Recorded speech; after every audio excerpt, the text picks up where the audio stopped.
જી જિગીશાબેન, સ્વાગત છે આપનું લાઈવ 24 ન્યૂઝમાં. નમસ્કાર બેન.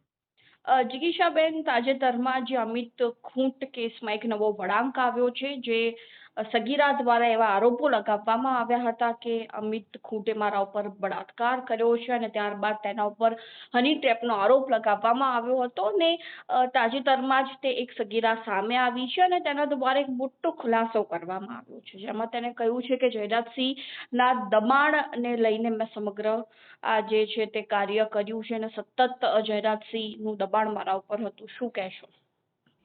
બેન, આ નિવેદન સોશિયલ મીડિયાના માધ્યમથી મેં પણ કાલે સાંભળ્યું અને આ નિવેદન સાંભળ્યા પછી મને સૌથી પહેલો વિચાર એ આવ્યો કે કઈ પણ મેટર હતી, કોઈએ પણ કરાવ્યું હતું, પણ છેલ્લે ગયું કોણ?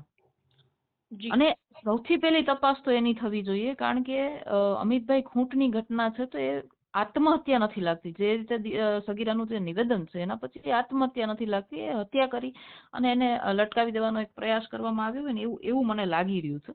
અને મારા કહેવા પ્રમાણે તો ત્યાં ધારાસભ્ય છે ગીતાબેન જાડેજા, જેના વિસ્તારમાં આવી અવારનવાર ઘટનાઓ બનતી રહે છે ને, એ ઘટનાના છેડા ક્યાંક ને ક્યાંક એના ઘર સુધી પહોંચી રહ્યા છે.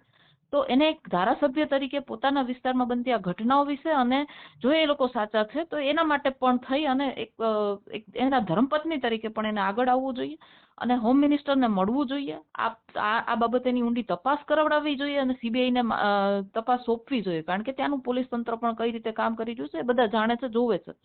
એટલે એક કહેવાય ને કે એક ધારાસભ્ય તરીકે એની પોતાની ફરજ એને નિભાવવી જોઈએ. બીજું કે મને આ જે કંઈ પણ ઘટના બની અમિતભાઈ ખૂંટની, એના પછી એના પરિવારને મારા સંપર્કમાં જ્યારે હતા એ સમયે પણ મેં એમને વાત કરી હતી કે તમે લોકો સીબીઆઈની માંગણી કરાવડાવો, નતર ત્યાંનું જે લોકલ પોલીસ તંત્ર છે તેના દ્વારા તમને ક્યારેય ન્યાય નહીં મળે. રોડ ઉપર બેસવાથી પણ તમને ન્યાય નહીં મળે ને આત્મવિલોપન કરવાથી પણ તમને ન્યાય નહીં મળે. પરંતુ એ લોકો કોઈક કારણોસર અને કોકના કહેવા પ્રમાણે ચાલતા હોય એ રીતે આ બાબતથી થોડા અળગા રહ્યા અને એને કોઈ બીજી દિશામાં કોઈ લઈ જઈ રહ્યું હોય એવું મને લાગી રહ્યું છે. પણ હવે શું, મતલબ એ લોકો આજે પણ ન્યાયની માંગણી કરી રહ્યા છે. ત્યાંના સરપંચો બધા ભેગા થઈ અને રોડ ઉપર બેઠા છે. હવે અમિતભાઈ ખૂંટની જે કંઈ પણ ઘટના બની અને એના પછી જે આ બધાના નામ આવ્યા છે, તો હવે એ લોકો શું કરશે? હું તો હજી પણ કહું છું કે આ બાબતે ઊંડી તપાસ કરાવડાવો. જી જિગીશાબેન, બીજો પ્રશ્ન એ છે કે એક બાજુ પરિવાર એવું કહી રહ્યો છે કે અનિરુદ્ધસિંહ જાડેજા અને કારણે આ સમગ્ર ઘટના ઘટી છે, બીજી બાજુ સગીરા એવું કહી રહી છે કે જયરાજસિંહ જાડેજાનું દબાણ હતું. તો ખરેખર આ સમગ્ર ઘટનાની તમે કઈ તરફ જોઈ રહ્યા છો?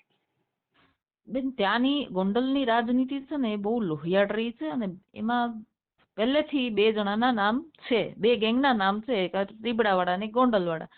તો આજે હું તમને એ જ કહેવા માંગુ છું કે જે કંઈ પણ છે, અનિરુદ્ધે કરાવ્યું છે કે જયરાજે કરાવ્યું છે, જે કંઈ પણ છે, એક તપાસ થાય પછી એની ખબર પડે. પણ એ તપાસ સરખી રીતે કરી કોણ શકશે?